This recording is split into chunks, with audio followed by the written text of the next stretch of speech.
ठीक है दोस्तों, अभी तक हमने समझ लिया था कि वर्नर ने बताया अपने थ्योरी में, वर्नर की जो थ्योरी है कोऑर्डिनेशन कंपाउंड की, उसमें उन्होंने बताया कि हर मेटल के पास में दो टाइप के वैलेंसीज होते हैं।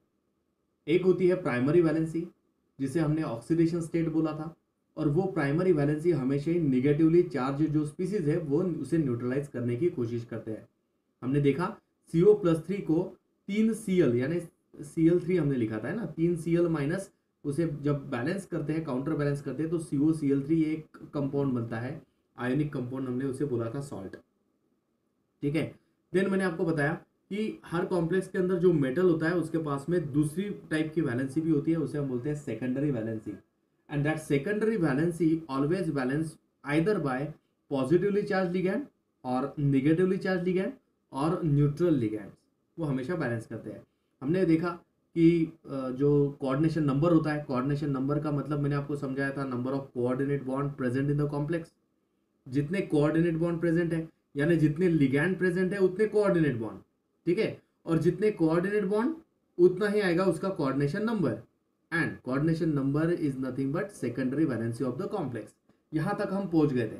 अब आगे का जो पोर्शन है, आगे का जो डिस्कशन है, वो अभी हम कैरी फॉरवर्ड कर रहे हैं। आज जो हम देखने वाले वो है experimental support to the Werner's theory.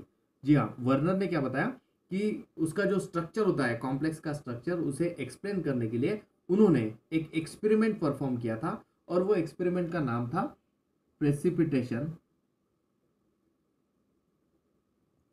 Precipitation of complex complex with with aqueous AgNO3। AgNO3 का मतलब होता है सिल्वर नाइट्रेट। ठीक है, यानी सिंपली हमें करना क्या है, कॉम्प्लेक्स लेना है और वो कॉम्प्लेक्स में AgNO3 ऐड करना है और उसमें प्रेसिपिटेशन बनेगा, और वो प्रेसिपिटेशन के बेसिस पे हमें स्ट्रक्चर मिलता है। ठीक है, तो आइए हम समझने की कोशिश करते हैं। पहला हम एग्जांपल यहां पर कंसिडर कर रहे हैं, स्ट्रक्चर ऑफ COCl3.6NH3। ठीक है, हमने इसके पहले के लेक्चर में हमने देखा था कि ये जो सॉल्ट है उसमें 6NH3 अगर मैं ऐड कर देता हूं तो ये कॉम्प्लेक्स हमें दिखाई देगा। इसे लिखा कैसे जाता है वो भी हमने देखा था जनरल रिप्रेजेंटेशन ऑफ कॉम्प्लेक्स में। ठीक है, अब हम डिस्कस करने जा रहे हैं स्ट्रक्चर ऑफ COCl3.6NH3। ठीक है, अकॉर्डिंग टू वर्नर ने क्या किया था, ये कॉम्प्लेक्स है, इसे मैं लिख देता हूं COCl3.6NH3। ये कॉम्प्लेक्स के अंदर एक्वियस AgNO3 को ऐड किया, थोड़ा शेक किया, और ऐसे ऑब्जर्व हुआ कि वहां पर एक व्हाइट कलर का प्रेसिपिटेट बना है, व्हाइट कलर का प्रेसिपिटेट बना है, PPT बना हुआ है। ये जो व्हाइट कलर का प्रेसिपिटेट है बना हुआ, वो होता है AgCl का। ठीक है, वो प्रेसिपिटेट बना AgCl का। देन उन्होंने क्या किया,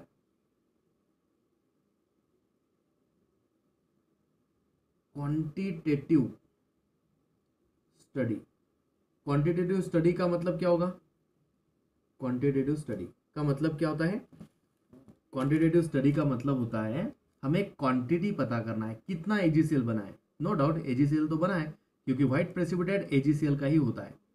ठीक है, अब AgCl तो बना है, बट कितना बना हुआ है वो हमने क्वांटिटेटिव एनालिसिस से हमें पता चलता है। सो वर्नर ने ये ऑब्जर्व किया कि उसमें AgCl के 3 मोल्स बनते हैं। क्वांटिटेटिव एनालिसिस से ये पता चला 3 मोल्स ऑफ AgCl फॉर्म होते हैं, 3 moles of AgCl। That means कि ये 3 जो क्लोरीन थे कंपाउंड के अंदर के, जो 3 क्लोरीन है, तीनों भी क्लोरीन ये सिल्वर के साथ में कंबाइन होते हुए 3 मोल जो है वो AgCl के बनाते हैं। व्हाट डज इट इंडिकेट, कि मैंने आपको बताया था उसका रिप्रेजेंटेशन होता है, कॉम्प्लेक्स का रिप्रेजेंटेशन।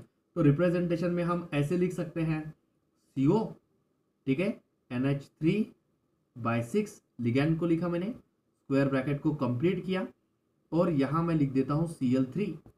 अब जब मैं उसमें AgNO3 ऐड करता हूं तो नो डाउट यहां पर 3 मोल्स ऑफ AgCl बनेंगे। प्लस NO3 माइनस भी बनेगा एंड प्लस एक कॉम्प्लेक्स आयन भी बनेगा। ये जो कॉम्प्लेक्स था हमारे पास में CONH3/6 और यहाँ पर आएगा +3 चार्ज। ठीक है, क्या ऑब्जर्व किया है आप लोगों ने? आपको ऑब्जर्व करना था ये जो पार्ट मैंने लिखा है ये कौन सा होता है? Ionisation spear. आयोनाइजेशन स्पीयर में जितने भी आयंस है वो सेपरेट हो सकते हैं। मीन्स यहाँ पर 3 क्लोरीन 3 क्लोराइड बनते हुए निकल सकते हैं। 3Cl-, हर क्लोरीन के पास एक नेगेटिव चार्ज, हर सिल्वर के पास में एक पॉजिटिव चार्ज, तो पॉजिटिव चार्ज नेगेटिव चार्ज यानी कंपाउंड बनेगा AgCl। कितने?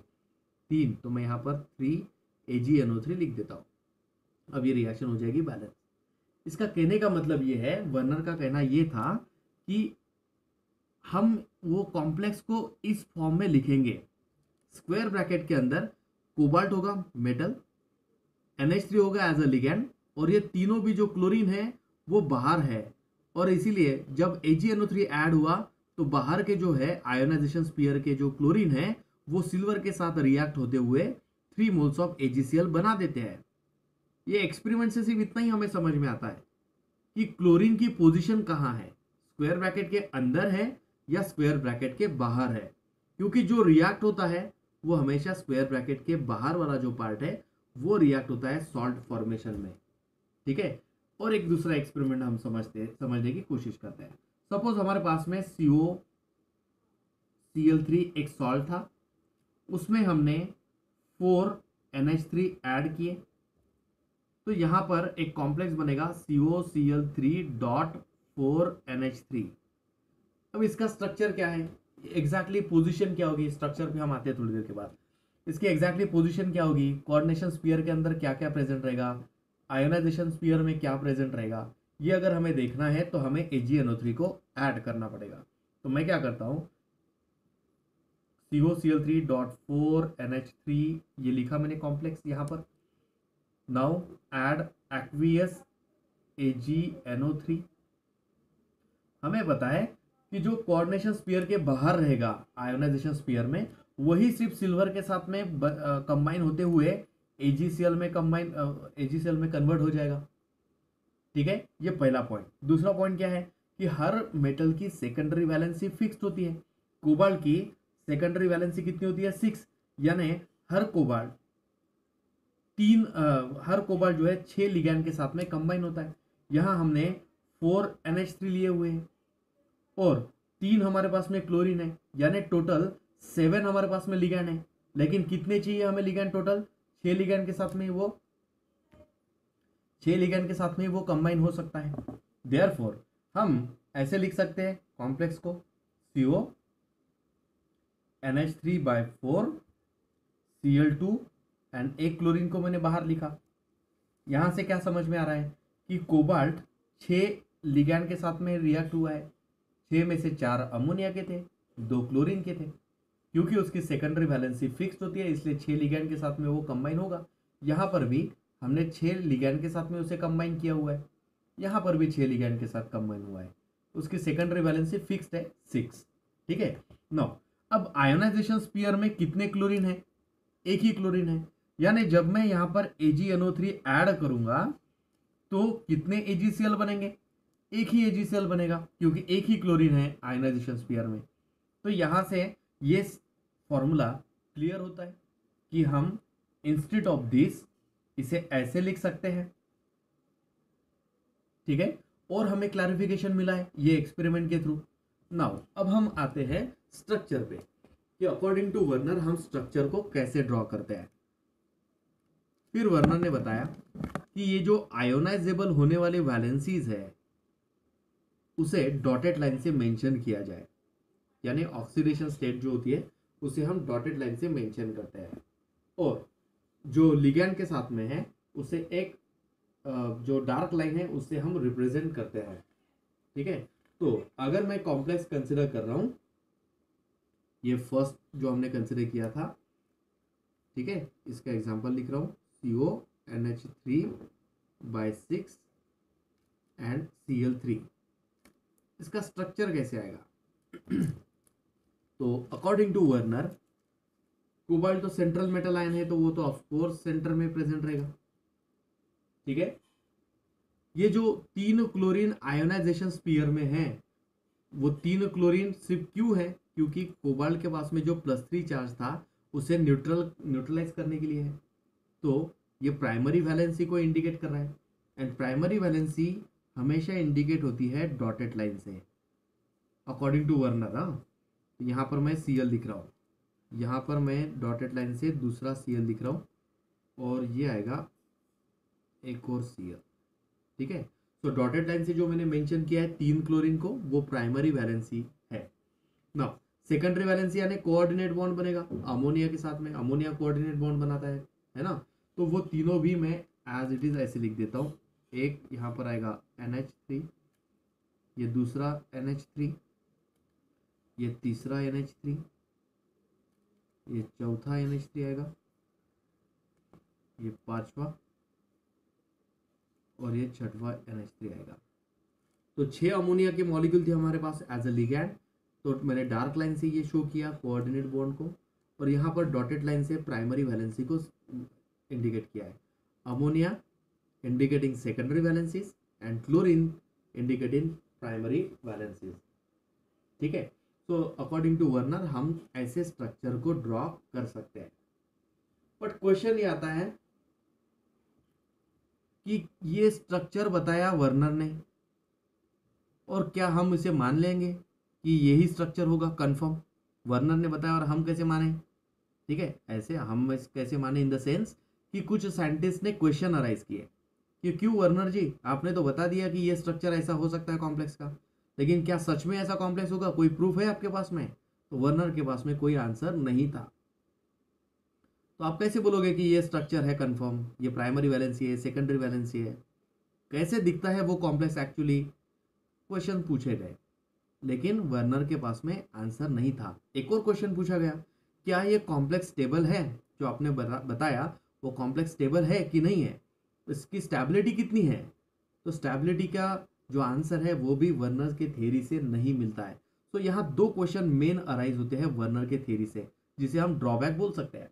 पहला ड्रॉबैक क्या है कि स्ट्रक्चर को कंफर्म करना ये प्रूव नहीं हुआ वर्नर्स थ्योरी में कि यही कंफर्म स्ट्रक्चर है कॉम्प्लेक्स का। और दूसरा क्वेश्चन यह आता है कि कॉम्प्लेक्स की स्टेबिलिटी को कैसे एक्सप्लेन किया जाए। ठीक है, ये दोनों भी क्वेश्चन के जो आंसर है structure confirmation and stability explanation, ये दोनों भी आपको मिलते हैं सिडविक की थ्योरी में, जो हम अभी नेक्स्ट थ्योरी में डिस्कस करने जा रहे हैं। ठीक है,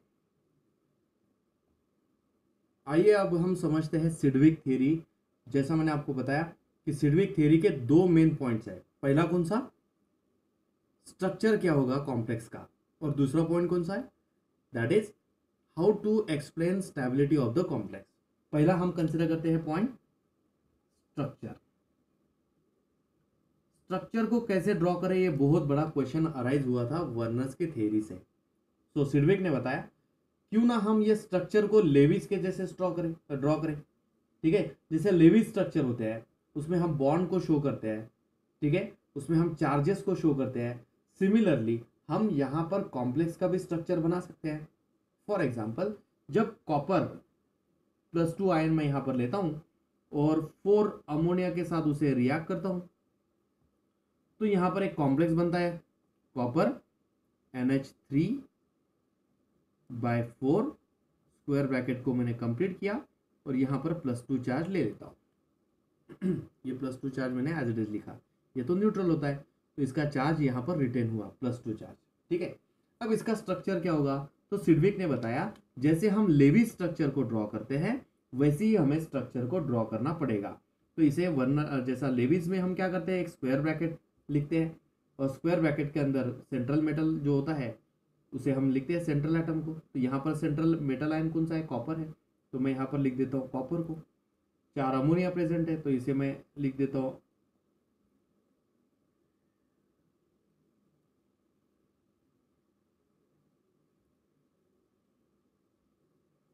हर अमोनिया के नाइट्रोजन के पास लोन पेयर है।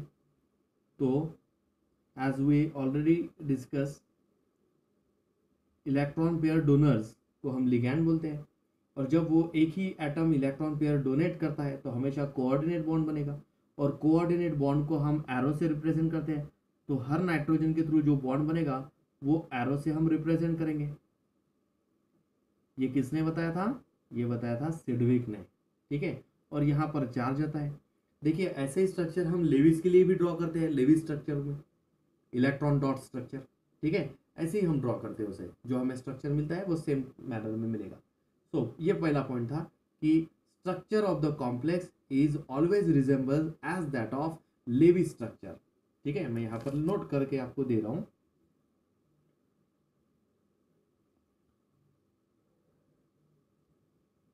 Complex structure always resemble as Lewis structures। जैसे लेवी स्ट्रक्चर्स होते हैं वैसे ही कॉम्प्लेक्स के स्ट्रक्चर हम बना सकते हैं और उनकी स्टेबिलिटी लेविस की जैसे ही रहेगी। जितना ज़्यादा स्टेबल लेवी स्ट्रक्चर होते हैं उतने ही स्टेबल ये कॉम्प्लेक्स भी रहेंगे, ठीक है ना। कैसे एक्सप्लेन की जाए वो स्टेबिलिटी को? तो स्टेबिलिटी एक्सप्लेन करने के लिए stability of complex depend on EAN, ठीक है। EAN से हम बताते हैं stability of the complex. EAN का मतलब होगा effective atomic number, effective atomic number इसका रूल है। EAN रूल हम उसे बोलते हैं। नाउ EAN को कैसे फाइंड आउट किया जाए? EAN को निकालने का मैं पहले आपको फॉर्मूला बता देता हूँ और फिर उसका यूटिलाइजेशन हम देखेंगे।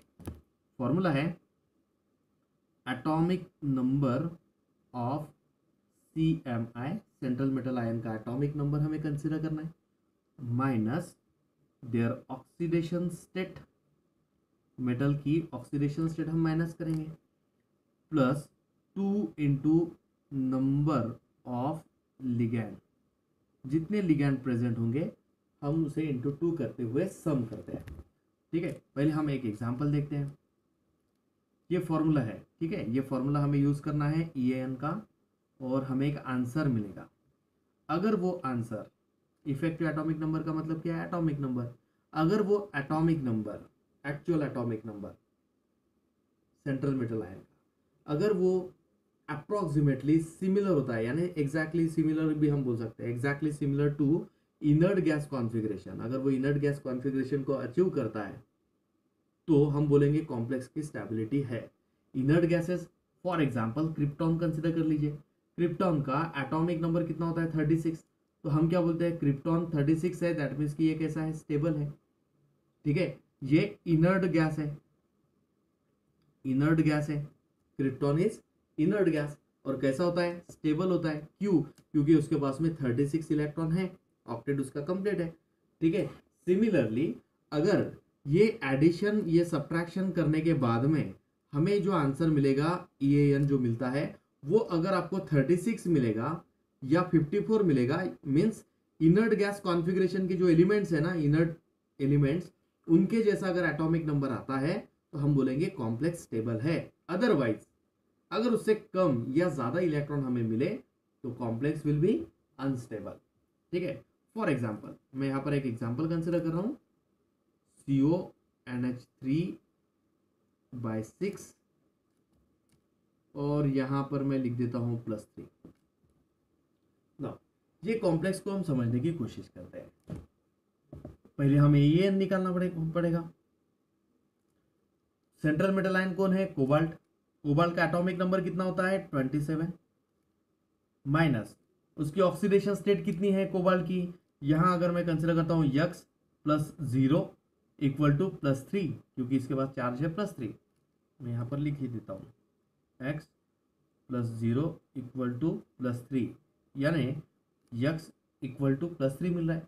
तो कोबाल्ट की ऑक्सीडेशन स्टेट कितनी है? +3। देखिए ऑक्सीडेशन स्टेट को ही हम प्राइमरी वैलेंसी बोलते हैं। तो +3 है, तो 3 मैं यहाँ पर माइनस कर रहा हूँ, क्योंकि ऑक्सीडेशन स्टेट जो भी होगी हम उसे माइनस करते हैं, plus 2 into number of ligands. अब लिगैंड कितने हैं कोऑर्डिनेशन स्फीयर के अंदर? 6 लिगैंड है, तो इंटू 6 कर रहा हूँ। हर लिगैंड 2 इलेक्ट्रॉन को डोनेट करता है, इंटू 6 लिखा मैंने। अब हम इसे सॉल्व करेंगे, इसे हम सॉल्व करते हैं। 27 माइनस 3 का मतलब कितना हो जाएगा 24, प्लस 2 इंटू 6 का मतलब होगा 12। ये दोनों की सम कर लीजिए, कितना आता है आंसर 36 इलेक्ट्रॉन, यानी इसका EAN कितना है 36, which is exactly as that of krypton. Krypton का भी एटॉमिक नंबर 36 है, तो अगर क्रिप्टॉन स्टेबल है तो ये कॉम्प्लेक्स भी स्टेबल हो जाएगा, बिकॉज ये कॉम्प्लेक्स में कोबाल्ट के पास 36 इलेक्ट्रॉन आए हैं जो कि इनर्ट गैस कॉन्फ़िगरेशन को अचीव कर रहे हैं। सो ये कॉम्प्लेक्स कैसा है, स्टेबल है, कॉम्प्लेक्स स्टेबल है। ठीक है, और एक एग्जांपल हम कंसिडर करेंगे। अब यहां पर मैं लिख रहा हूं FeCN/6 -4 चार्ज। ठीक है, इसे समझते हैं। यहां मैं लिखूं तो ये निकालने के लिए Fe का एटॉमिक नंबर होगा 26 माइनस उसकी ऑक्सीडेशन स्टेट अगर मैं निकालता हूं x -6 इक्वल टू -4, तो x की वैल्यू मिलेगी हमें 2, मीन्स 2 को माइनस करना है, plus 2 into number of ligand, ligand कितने हैं 6 है साइनाइड, तो इंटू 6 लिखा मैंने। इसे सॉल्व करते हैं तो 26 माइनस 2 कितना होगा 24, प्लस 6 इंटू 2 कितना होगा 12, यानी कितना आ रहा है 36 इलेक्ट्रॉन। तो ये भी कॉम्प्लेक्स कैसा होगा, स्टेबल होगा, बिकॉज ये EAN को फॉलो कर रहा है, तो ये कॉम्प्लेक्स भी स्टेबल होता है। जहां पर इलेक्ट्रॉन आपको 35 मिलते हैं या 37 मिलेंगे या 39 मिलते हैं, मीन्स इनर्ट गैस को अचीव नहीं करते हैं, ऐसे कंपाउंड, ऐसे कॉम्प्लेक्स हमेशा ही अनस्टेबल होंगे according to EAN rule. I hope कि आपको ये EAN का और structure determination through the Sidgwick theory ये क्लियर है। ठीक है, तो अब हम आते हैं नेक्स्ट, इसके ड्रॉबैक देखेंगे और ड्रॉबैक के बाद हम कंसिडर करेंगे नेक्स्ट थ्योरी को। ओके, नेक्स्ट हम अभी डिस्कस करते हैं जो ड्रॉबैक है वर्नर्स के और जो सिडविक थ्योरी के ड्रॉबैक्स थे उसे हम डिस्कस करते हैं पहले, और बाद में हम आते हैं वैलेंस बॉन्ड थ्योरी पे। ठीक है, जैसा कि अभी तक हमने देखा कि वर्नर ने बताया था कि मेटल के पास में 2 टाइप के वैलेंसीज है, प्राइमरी और सेकेंडरी। ठीक है, लेकिन उससे ये क्लियर नहीं होता है कि कोऑर्डिनेशन कंपाउंड बनाने की जो टेंडेंसी है वो क्यों कुछ एलिमेंट के पास में है, पहला क्वेश्चन।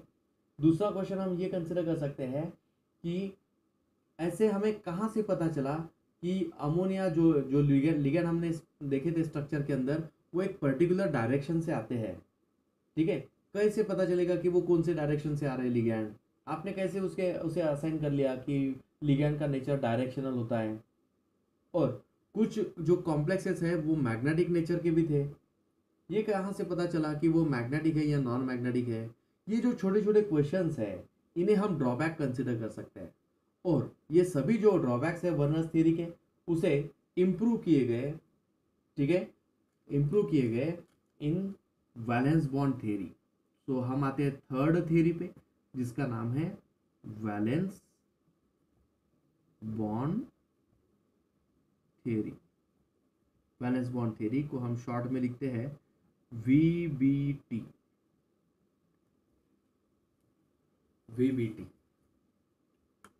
ठीक है, वैलेंस बॉन्ड थ्योरी। अब ये तो 11 का पॉइंट है, 11 स्टैंडर्ड में हमने ऑलरेडी लर्न किया हुआ है वैलेंस बॉन्ड थ्योरी में। वैलेंस का मतलब होता है लास्ट शेल, और लास्ट शेल के जब ऑर्बिटल ओवरलैप होते हैं तो ओवरलैपिंग से बॉन्ड बनता है, यानी शेयरिंग ऑफ इलेक्ट्रॉन, ऑर्बिटल की ओवरलैपिंग से बॉन्ड बनता है, कोवेलेंट बॉन्ड। ठीक है, तो उसकी एक थ्योरी थी, उसे हम बोलते हैं VBT, वैलेंस बॉन्ड थ्योरी। तो यहाँ पर भी हमें वही सेम थ्योरी को डिस्कस करना है। ठीक है, मैं उसके कुछ हाइलाइट्स आपको यहाँ पर बताना चाहूँगा जो हमने ऑलरेडी 11th में लर्न किए हुए हैं। पहला पॉइंट यहाँ पर हम डिस्कस करते हैं कि कुछ जो सेंट्रल मेटल एटम होता है CMI ऑर्बिटल्स, इतना लिखता हूँ मैं यहाँ पर CMI ऑर्बिटल्स, यानी जो ऑर्बिटल सेंट्रल मेटल आयन के होते हैं, कैसे होते हैं, वैकेंट होते हैं, वैकेंट होते हैं। So vacant orbitals of CMI will overlap with filled orbital, field orbital of ligand. तो जब ऑर्बिटल ओवरलैप होते हैं तो हमेशा बॉन्ड बनेगा, ठीक है। तो मैंने इतना ही लिखा है यहाँ पर फर्स्ट पॉइंट कि vacant orbitals of central metal ion will overlap with field orbital of ligand to form coordinate bond. अब बॉन्ड कौन सा बनेगा? कोऑर्डिनेट बॉन्ड बनेगा। कैसे बनेगा? ओवरलैपिंग से बनेगा। तो अब देखिए वैलेंस बॉन्ड थ्योरी से हमें पॉइंट क्लियर होते जा रहे हैं कि उसमें कौन से टाइप की बॉन्डिंग है, कोऑर्डिनेट बॉन्ड प्रेजेंट है उसके अंदर। कैसे बना है? By the overlapping of atomic orbitals, ठीक है। सेकंड पॉइंट को मैं यहाँ पर लिख रहा हूं, जितने ऑर्बिटल वहां पर ओवरलैप होते हैं उससे हमें ये तो समझ में आएगा कि कौन से टाइप के ऑर्बिटल है। तो ऑर्बिटल जो यूटिलाइज होते हैं ओवरलैपिंग के लिए, ठीक है, वो यस ऑर्बिटल हो सकता है, वो पी ऑर्बिटल हो सकता है, या तो डी ऑर्बिटल हो सकता है। कैन ओवरलैप, ये ऑर्बिटल ओवरलैप हो सकते हैं। अगर ये ऑर्बिटल ओवरलैप हो रहे हैं तो हमें हाइब्रिडाइजेशन पता चलेगा। मैं इतना लिखता हूं यहां पर, we can predict hybridisation. Suppose एक यस ऑर्बिटल इन्वॉल्व हो रहा है मिक्सिंग में, ठीक है, 3 पी ऑर्बिटल मिक्स हो रहे हैं, 3 पी ऑर्बिटल मिक्स हो रहे हैं और 2 डी ऑर्बिटल मिक्स होते हैं, तो हमें ये तो समझ में आएगा कि एक यस ऑर्बिटल, 3 पी ऑर्बिटल और D2 ऑर्बिटल है। मीन्स यहाँ पर हाइब्रिडाइजेशन क्या आएगी? sp3d2। ये एक मैंने आपको एग्जाम्पल बताया। तो जो ऑर्बिटल, जितने ऑर्बिटल ओवरलैप हो रहे हैं वहां पर मिक्सिंग में पार्टिसिपेट कर रहे हैं, वहां से हमें हाइब्रिड स्टेट मिलेगी, हाइब्रिडाइजेशन की स्टेट मिलेगी। और हमें पता है कि ये जो ऑर्बिटल होते हैं पी ऑर्बिटल, वो 3 एक्सिस से आता है, P X, P Y, P Z. ये जो डी ऑर्बिटल होता है, D X Y, Y Z, Z X, X square minus Y square और डी जेड स्क्वायर। मीन्स ये ऑर्बिटल एक पर्टिकुलर डायरेक्शन में ओरिएंट करते हैं। ये हमने ऑलरेडी 11th स्टैंडर्ड में देखा हुआ था। तो अब हमारा पॉइंट क्लियर है कि क्यों अमोनिया एक पर्टिकुलर डायरेक्शन से आएगा। उसकी डायरेक्शन क्यों है बिकॉज उसके अंदर जो ऑर्बिटल इन्वॉल्व हो रहे हैं वो यस पी डी है, और these are the orbitals orient in particular direction, एक पर्टिकुलर डायरेक्शन में ही होते हैं। एंड हेंस वहीं से हाइब्रिड स्टेट से हमें उसका स्ट्रक्चर पता चलता है, ऐसे वीबीटी ने बताया। मैं यहां पर लिखता हूं fourth point, from hybrid state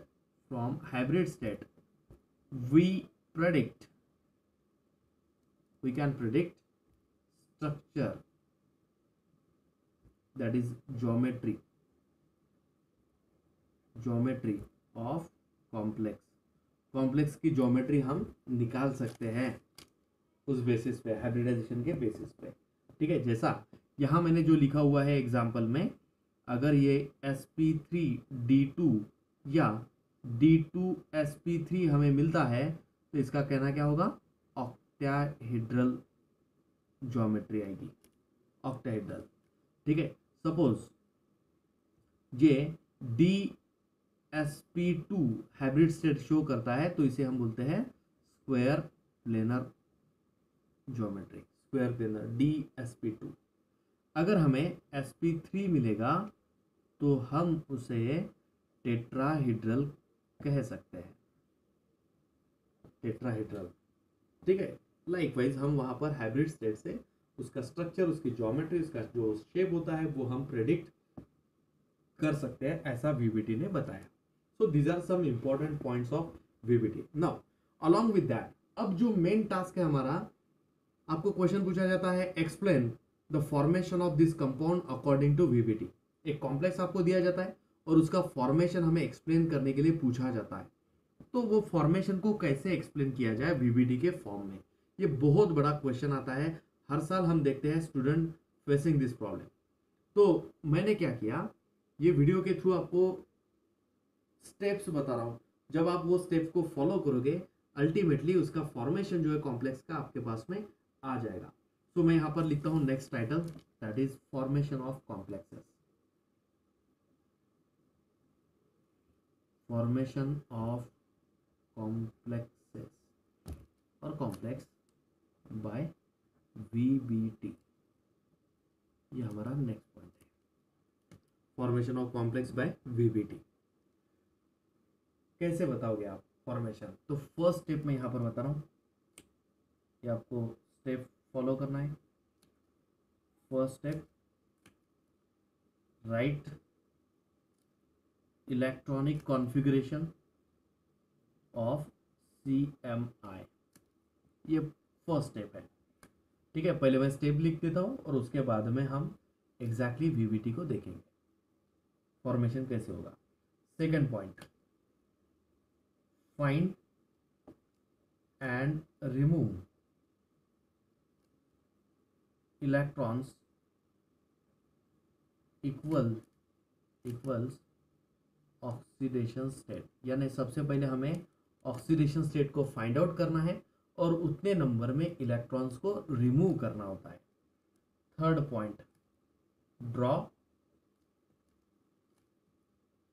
orbitals, कौन से? Valence orbital. वैलेंस यानी लास्ट ऑर्बिटल जो होते हैं, लास्ट शेल के ऑर्बिटल्स को हम वैलेंस ऑर्बिटल बोलते हैं, और वो ऑर्बिटल्स को हमें ड्रॉ करने की ज़रूरत होती है। ठीक है, यहाँ एक मैं फोर्थ पॉइंट ऐड करने जा रहा हूँ। ये फोर्थ पॉइंट आपको मेंशन नहीं करना है। आई अगेन रिपीट, ये जो फोर्थ पॉइंट है इसे मैं मेंशन तो कर रहा हूँ लेकिन आपको कंसिडर नहीं करना है। क्यों? क्योंकि फोर्थ पॉइंट नेक्स्ट थ्योरी का है, VBT का ये ड्रॉबैक है, लेकिन फिर भी हम यहाँ पर लिखने जा रहे हैं। रीज़न क्या है? क्योंकि आपका जो कन्फ्यूजन है वो अभी हम क्लियर करने जा रहे हैं। वो कन्फ्यूजन क्या है वो आपको समझेगा एग्जाम्पल में। ठीक है, सो फोर्थ पॉइंट मैं यहाँ पर मेंशन कर रहा हूँ जो कि नेक्स्ट थ्योरी का है। ये है नेचर ऑफ लिगैंड। लिगैंड का नेचर कैसा है वो आपको देखना होता है। I again repeat, nature of ligand ये next theory, that is crystal field theory का पॉइंट है, बट यहाँ मैं जानबूझ के लिख रहा हूँ ताकि आपका कंफ्यूजन पहले ही क्लियर रहे। ठीक है, नेचर ऑफ लिगैंड, लिगैंड कैसे हो सकते हैं? लिगैंड हो सकता है स्ट्रॉन्ग। ठीक है, लिगैंड हो सकता है स्ट्रॉन्ग फील्ड। अगर स्ट्रॉन्ग फील्ड लिगैंड है तो क्या करेगा? स्ट्रॉन्ग फील्ड लिगैंड जो है इलेक्ट्रॉन की पेयरिंग करता है। Electron get paired up, electron की पेयरिंग करवा देगा। या तो वो लिगैंड वीक हो सकता है, मैंने डिटेल नहीं लिखा मैंने, लेकिन इतना लिखा है कि आपका कंफ्यूजन क्लियर हो जाए। Weak field ligand, weak field ligand का मतलब क्या होगा? Unable to pair up electron, electron की पेयरिंग नहीं कर सकता है वीक फील्ड लिगैंड। ठीक है, देन अब हम आते हैं फिफ्थ पॉइंट पे जो स्पेशली VBT का ही है।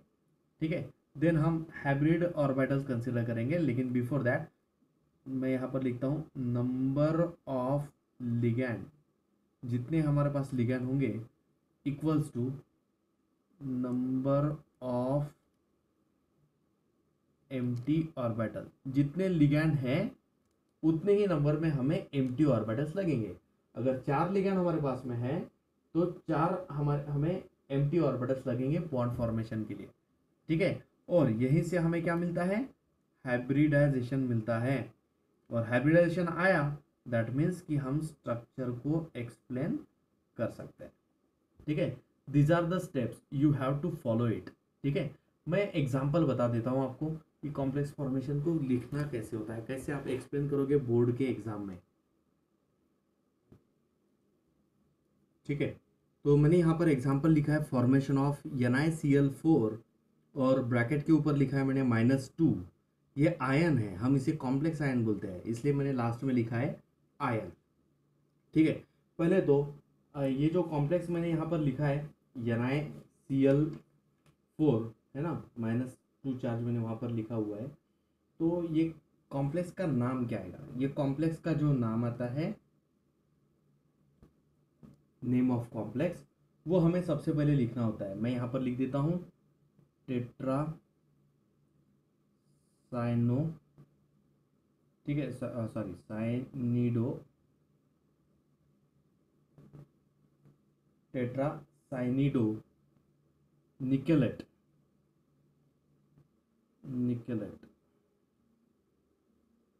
निकलेट 2 और बाद में लिखता हूँ आयन।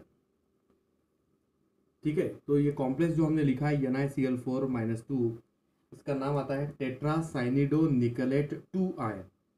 ठीक है, मैं आपको बता दूं एक और चीज़ कि ये नाम कैसे लिखना है, यानी नॉमेनक्लेचर ऑफ जो कॉम्प्लेक्स है, कोऑर्डिनेशन कंपाउंड है, इसका एक वीडियो ऑलरेडी मैंने अपलोड कर दिया है मेरे चैनल के ऊपर।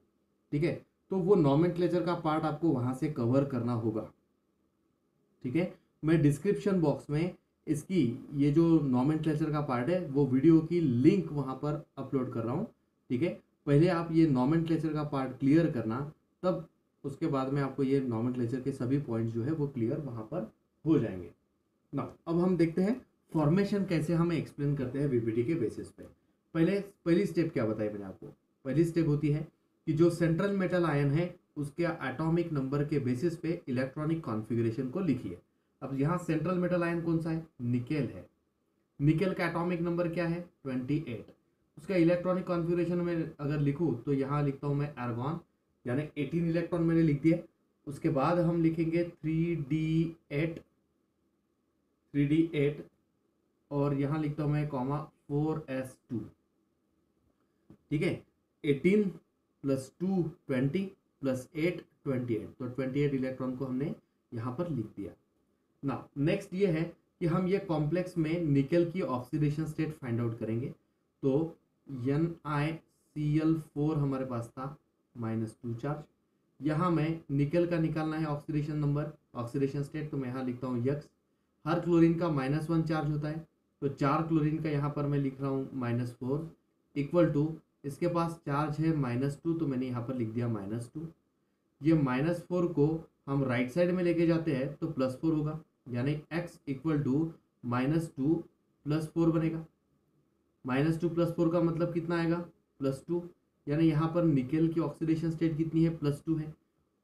ठीक है, तो हमने यहाँ पर +2 लिखा हुआ है नाम में। ठीक है, तो +2 है। तो नेक्स्ट स्टेप पे आते हैं। सेकंड स्टेप में मैंने आपको क्या बताया, फाइंड कीजिए ऑक्सीडेशन स्टेट को, तो हमने फाइंड कर ली, और रिमूव कीजिए उतने इलेक्ट्रॉन इलेक्ट्रॉनिक कॉन्फ़िगरेशन से।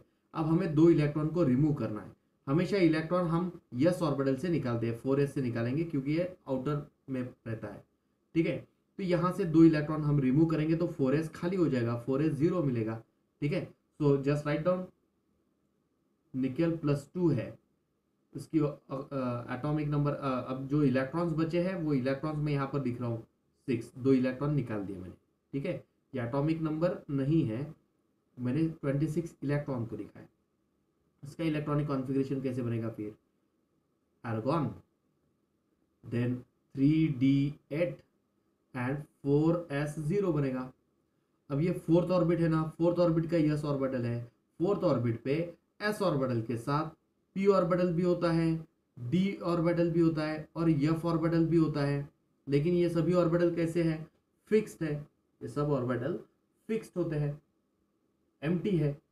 ठीक है, ये सभी ऑर्बिटल फिक्स्ड भी है और एम्प्टी है, तो उन्हें मैंने यहाँ पर मेंशन कर दिया। अब हम वैलेंस ऑर्बिटल जो होते हैं, लास्ट ऑर्बिटल जो है, उन्हें हम ऑर्बिटल को ड्रॉ करते हैं। थर्ड स्टेप पे आते हैं। थर्ड स्टेप में मैंने आपको बताया ड्रॉ वैलेंस ऑर्बिटल। तो यहाँ पर वैलेंस ऑर्बिटल डी का मैं यहाँ पर पहले लिखता हूँ 3d के लिए। 3d के लिए ये डी ऑर्बिटल मैंने मेंशन किए, 5 ऑर्बिटल। उसके बाद में ये s ऑर्बिटल लिखा, देन 4p ऑर्बिटल लिखे, ये 4p ऑर्बिटल है, ये 4s है और ये 3d लिखा मैंने। ठीक है, 4d ऑर्बिटल भी होता है, 4d ऑर्बिटल भी हम यहाँ पर मेंशन कर सकते हैं। तो मेनली ये ध्यान रखिएगा कि 4d ऑर्बिटल तक हमें मेंशन वहाँ पर करना है, 4d ऑर्बिटल। ठीक है, क्योंकि बॉन्ड फॉर्मेशन के लिए हम ये 3d ऑर्बिटल का भी यूज़ कर सकते हैं और बहुत सारे कॉम्प्लेक्स में 4d ऑर्बिटल का भी यूज़ होता है, इसलिए मैंने ये ऑर्बिटल को ड्रॉ कर लिया। नाउ नेक्स्ट स्टेप पे आते हैं। अब हमें क्या करना है, नेक्स्ट स्टेप में मैंने आपको बताया, 4th स्टेप पे आ गए हम। देखिए 4th स्टेप में मैंने आपको मेंशन करके दिया है कि वो पॉइंट ये थ्योरी का नहीं है, वीबीडी का पॉइंट नहीं है, लेकिन हमें कंसिडर करना है। क्या बताया था मैंने, नेचर ऑफ लिगैंड, स्ट्रांग है या वीक है। अब मैं आपको ये पॉइंट नहीं बता रहा हूँ अभी कि स्ट्रॉन्ग फील्ड लिगैंड और वीक फील्ड लिगैंड को आइडेंटिफाई कैसे करते हैं। मैं सिर्फ आपका पॉइंट क्लियर करके दे रहा हूँ वीबीटी के लिए। नो डाउट ये पॉइंट हम डिस्कस करेंगे नेक्स्ट थ्योरी में, कैसे आइडेंटिफाई करना है कौन से स्ट्रॉन्ग है कौन से वीक फील्ड लिगैंड है। यहाँ क्लोरीन है कॉम्प्लेक्स के अंदर दिया हुआ, ये क्लोरीन वीक फील्ड लिगैंड होता है, यानी क्लोरीन कैसा है, वीक फील्ड लिगैंड है। वीक फील्ड लिगैंड का मतलब क्या है, unable to pair of the electron, pair of the electron, ये इलेक्ट्रॉन की पेयरिंग नहीं कर सकता है, ठीक है। यानी पेयरिंग नहीं करेगा मीन्स हमारे पास में वैलेंस इलेक्ट्रॉन जितने भी रहेंगे उन्हें हमें हंट्स रूल के फॉर्म में डिस्ट्रीब्यूट करना है। हंट्स रूल क्या है, अब यहाँ पर हमारे पास वैलेंस इलेक्ट्रॉन कितने हैं, वैलेंस ऑर्बिटल में टोटल नंबर ऑफ इलेक्ट्रॉन्स कितने हैं, 8 ही है, ये सभी तो खाली पड़े हुए हैं 0 0 0 है ना, तो ये 8 हमें कंसिडर करना है। वैलेंस इलेक्ट्रॉन है हमारे पास में 8। और हंट्स रूल क्या है, हंट्स रूल है कि ऑर्बिटल में पहले इलेक्ट्रॉन सिंगली फिल कीजिए, तो ये डी ऑर्बिटल 5 होते हैं, 5 ऑर्बिटल में 1 2 3 4 5 इलेक्ट्रॉन मैंने सिंगली फिल किए, बचे 3 इलेक्ट्रॉन की फिर पेयरिंग करता हूं, ठीक है। ऐसा लिखा है मैंने, 8 इलेक्ट्रॉन थे, 8 इलेक्ट्रॉन का हमने डिस्ट्रीब्यूशन कर दिया है नेचर को देखने के बाद में। नेक्स्ट आते हैं, नंबर ऑफ लिगैंड कितने हैं हमारे पास में, 4 है। अब मैंने आपको बताया 5th पॉइंट पे जितने लिगैंड का नंबर रहेगा उतने ही हमें एम्प्टी ऑर्बिटल्स लगेंगे। नंबर ऑफ लिगैंड कितने हैं, नंबर ऑफ लिगैंड हमारे पास है 4, नंबर ऑफ लिगैंड 4 है, तो उतने ही नंबर में हमें एम्प्टी ऑर्बिटल भी लगेंगे बॉन्ड फॉर्मेशन के लिए, ठीक है, एम्प्टी ऑर्बिटल भी लगेंगे। अब 4 लिगैंड के लिए 4 एम्प्टी ऑर्बिटल हम कौन सी यूज करेंगे, इसका नेक्स्ट ये ऑर्बिटल देखिए खाली था, ये दूसरा ऑर्बिटल, ये तीसरा ऑर्बिटल और ये चौथा ऑर्बिटल, ऐसे 4 ऑर्बिटल हमें लगेंगे।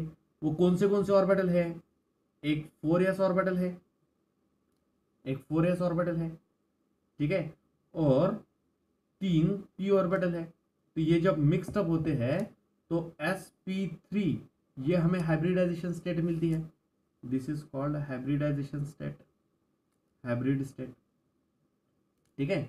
अब हाइब्रिडाइजेशन sp3 आता है तो उसका शेप क्या आएगा, ज्योमेट्री क्या आएगी, टेट्राहेड्रल। तो मैं यहां पर लिखता हूं geometry of complex, geometry of complex क्या आएगी, टेट्राहेड्रल, टेट्राहेड्रल, ठीक है।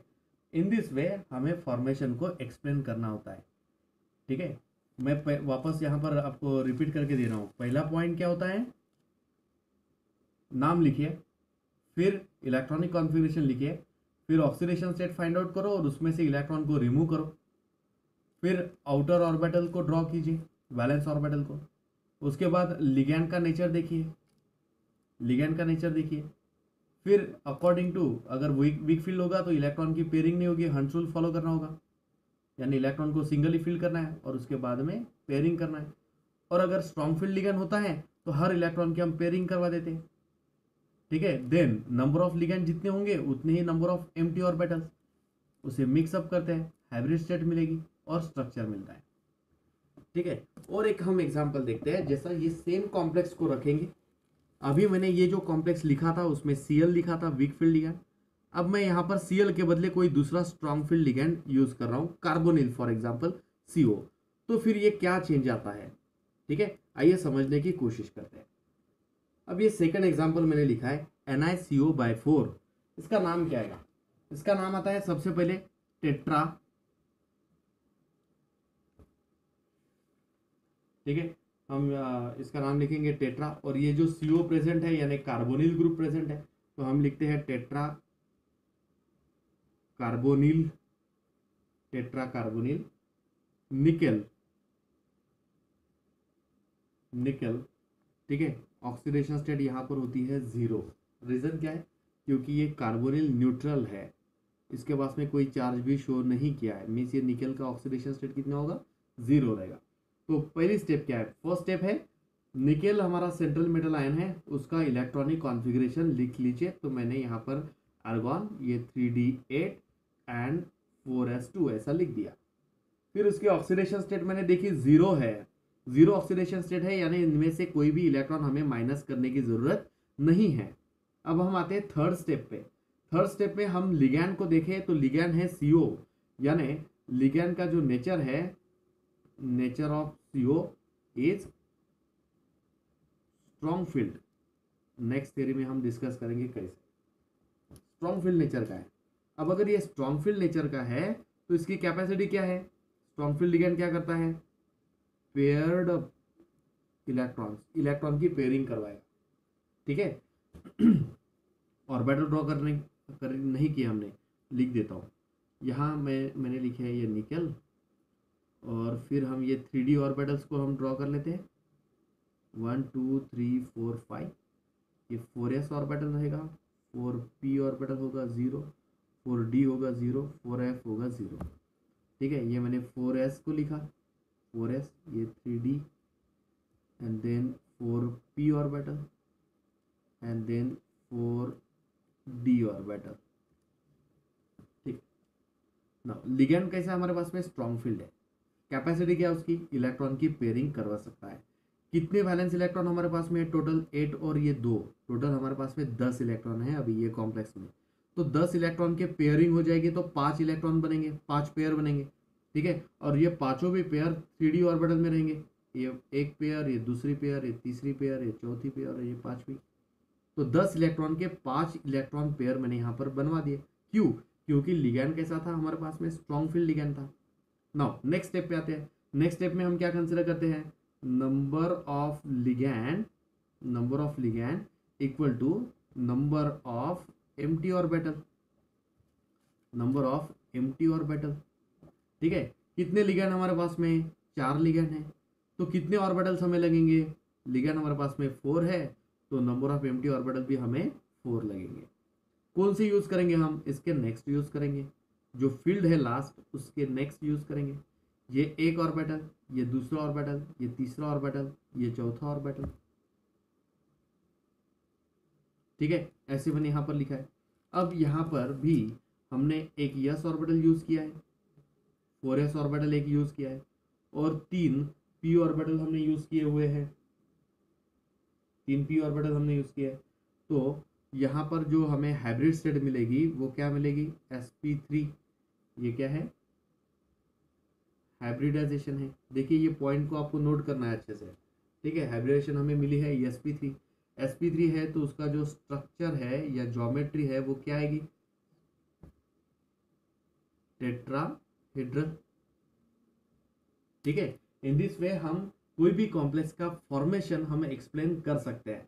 बस एक चीज ध्यान रखना है आपको, ये जो मैंने आपको स्टेप्स बताए हैं उसे फॉलो करते जाना है, एक भी स्टेप इसमें से मिस नहीं होना चाहिए। तो थियोरेटिकल जो क्वेश्चन है उसका आंसर आपके पास में परफेक्ट आ जाता है। 3 मार्क्स का ये क्वेश्चन आपको पूछा जाता है, फॉर्मेशन ऑफ कॉम्प्लेक्स, और तीनों भी मार्क्स आपके पास में एज इट इज आपको मिलेंगे, आई गारंटी, ठीक है। बस आपको थोड़ी और प्रैक्टिस करना है, 1-2 एग्जाम्पल आपको अलग अलग बुक से देखना है और उसे सॉल्व करने की कोशिश करना है, या तो जो मैं प्रैक्टिस के लिए आपको अपलोड करता हूँ वीडियोस में वो क्वेश्चन आप सॉल्व कीजिए। हम इसके बाद में लास्ट में हम डिस्कस करने वाले हैं जो इम्पोर्टेंट क्वेश्चन है उनके आंसर्स कैसे लिखा जाए बोर्ड पॉइंट ऑफ व्यू से, वो हम डिस्कस करेंगे लास्ट में।